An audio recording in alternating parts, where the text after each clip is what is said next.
Hey everybody, welcome to Nerdarchy for Nerds by Nerds. I'm Nerdarchy's Ted, and today I'm joined by... Nerdarchy's Dave. We're going to talk about the worst ways to GM, and that's the antagonistic GM.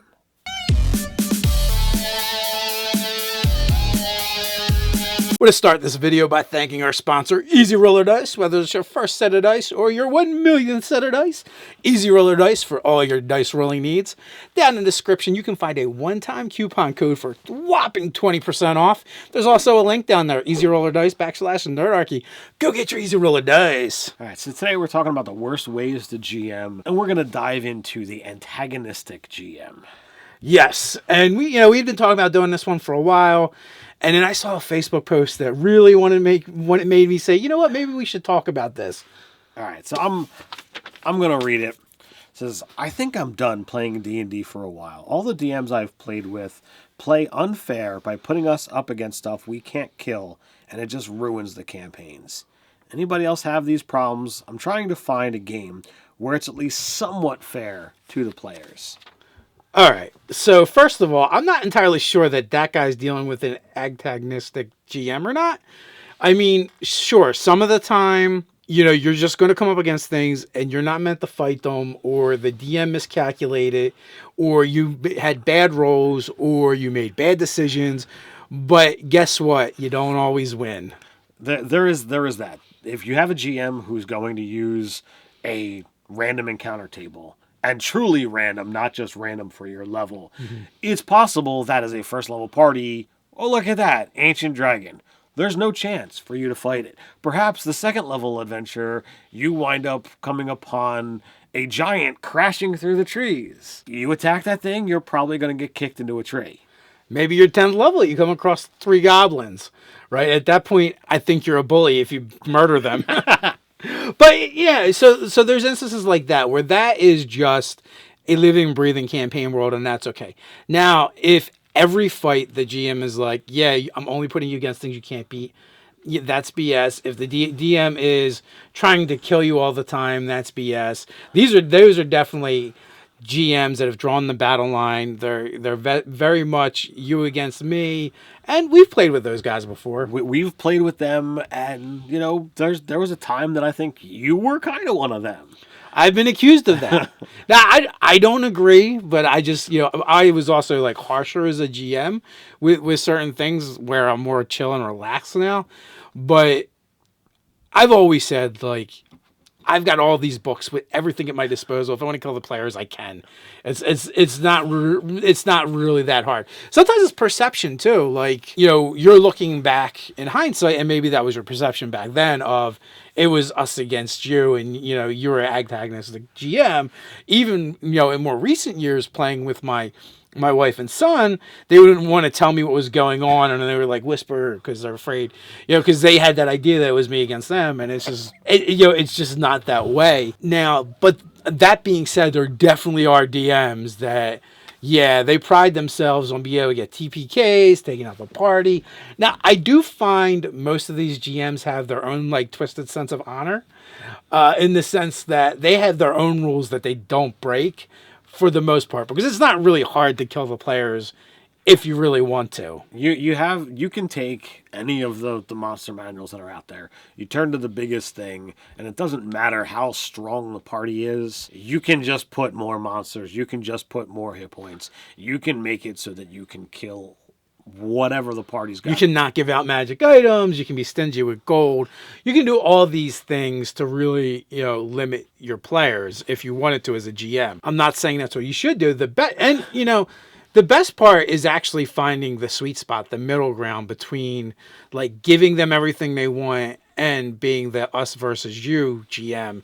That's where the most fun happens. I agree. I try to present encounters, challenges to the party that they are a challenge. I don't want combats to be a cakewalk, considering I don't like combat after combat after combat over the course of 3-4 hours. I want there to be role playing, and I want there to be interaction more than let's roll dice and fight stuff. So therefore, you're always going to be at your best when it comes to those fights. So it's been really difficult for me to put a proper challenge to you guys. So I've had to keep upping the game. And I wound up having... You overreached. I overreached. We were down a player, actually down multiple players. But it was down one player that I thought was going to be there. So I was like, oh man, now what do I do? But I've never run the game of it's me versus you or me versus the players. I want to be part of this story together. I want to make something that's fun. I want to be that source of entertainment so that the players want me to GM for them. I feel like we've only ever had one DM like that. That was like he just came up old school. That's how they played. You know, fa kill you, fa slay you, or some of his favorite sayings. Death rolls was a thing, and to a certain extent, like we bought into that game. Like we played that style game for a while until we grew out of it. Like we would get magic items that were going to either be really awesome for us or were going to murder us horribly. Like the White Book of Death that just kept getting more and more adjectives. You died. Well, you when you come back. Your first level or your 6 levels beneath whatever the party is, whatever it is, we've done that. I've probably done harsh things like that, where if you died, your character was going to start at a much lower level. Also done things where, our group has done things where if you didn't show up for the session, you were just dead. You were out of the game. Yeah, we actually, the other GM, once friend of ours, he wasn't able to make it to the game that night. Don't even know what the reason was. And, he starts off the session with, okay, you guys camp for the night. And when you wake up in the morning, Jim's character is hung by a tree dead. Yes. No explanation, no clues. Just, he's not here. So I murdered his character. So that was kind of brutal and sadistic. I feel like I was kind of a sadistic GM in the sense that I would have like really horrific things happen in the characters' lives, but not really directly to them. Mm-hmm. And like a lot of my stories were interconnected. Especially if I ran different games, things that people did in one game would affect characters in another game. And I think that's how I got a bad rap as well. Technically, one of the characters had a love interest with his self. And another party encountered that self and murdered it brutally. And then I did the murdering. I actually killed the thing, and I took the blame. I got the blame. My friend blames Dave because it's like, well, you didn't have to put that story in there. It's a character that we're not playing anymore. That game is done. But we're now over here, and oh man, he was so angry. I know. And then not only that though, that love interest also had laid an egg because selves lay eggs. Mm-hmm. And, part of the story I was doing was, and I was going to tie it back to the other group had we gone back to that mm-hmm. game, that, the egg was kidnapped by a quickling and then was going to be like infused with demonic energy or whatever. And so this other player's child at some point would come back as some half... a villain. Yeah, villain, half hell spawn, something like that. Who knows? Maybe there could have been a redemption arc for that, at some point. Right. But the game ended, so we'll never find out. Or and that was a game that was, more than 10 years ago. As we've said, you've changed your style. Sort of. I still like doing things like that. I mean, I think that's fun. I think that gives you buy-in to your world from your players. And, it makes it a real world. Sometimes bad things happen to good people. Yeah, I totally agree. And NPCs are fair game. It's true. On to the crux of being that antagonistic GM. There's different layers, and that angle that could definitely fall into the okay. Well, I want to get your goat on these points, but I don't think it's that angle is a problem. It's a real problem when you're not giving the party any kind of clues that this is something that they can't handle. Whether it be a random encounter or something that you put in there on purpose, players should know, all right, can I take that giant? Can I take that dragon? Can I take that kraken? Whatever, oh, look, the Tarrasque.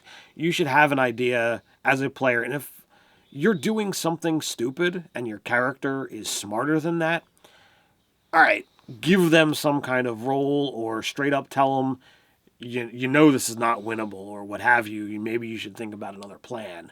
And because there's times that I've done stupid things that my character wouldn't do, but because I'm tired or because I'm not entirely immersed or focused, Or not as smart as your character. or not as smart as my character. Because let's face it, I'm not a genius in any stretch of the imagination. I meant the us, you, not you specifically. Yeah. We had a time where it was 2 or 3 o'clock in the morning. We kept playing. Whole party decided to venture on. We went somewhere. We had been warned. We didn't listen. We were too tired. We just wanted to keep going. We all died. That's not antagonistic. We didn't listen to the signs. So as the GM, if you're putting things out there that you want to be more challenging so that they run away or they don't go that way, make sure they listen to the signs. Make sure that you put the signs there so that you're not just killing them and you're not doing needless slaughter, and that you're not being the antagonistic of putting something in there just to beat the snot out of them. Well, yeah, and that being said, too, like, that example you brought up was from a game that I ran. And you guys all ended up, like, trussed up in a net or something, and then were, like, just stabbed to death or something, I think. I honestly don't remember. I think my character was a swashbuckler. It was kind of based off of Inigo Montoya from Princess Bride. And he's got the deceased written across his character sheet somewhere. And it was just, all right, we made a bad mistake. Now, so there's also kind of like gradients and levels of antagonistic, right? So, which I probably dipped in and out of because I could have played that differently. I could have just captured them and took the story in a different way. But because, the way we played the game back then, everything was so absolute. Yes. And, it was a little more about game than RP in that stage of our life. So we weren't so much focused on telling stories, and it could have been done different. And that's like the real crux of the matter. How do you stay out of that territory? Ask yourself, is this better for the story?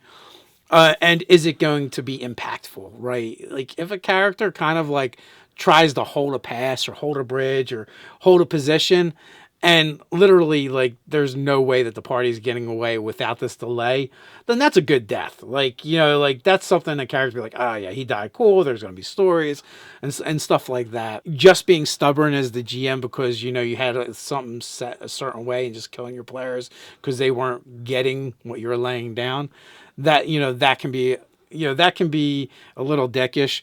Now, if it's just, hey, bad rolls happen and the character dies, that's fine. It's part of the game. You get to make up a new character. If you want to be the GM where I put forth challenges, I want there to be that, oh, your characters aren't safe, death can happen. That's fine to a certain extent, but you should not be like whole hogging. It is me versus them, and I'm going to put stuff out there specifically to kill that guy, or I'm going to kill the party. I ran a game once going in knowing that a TPK was an option, but that was because the player who had won the contest told me that that was an option.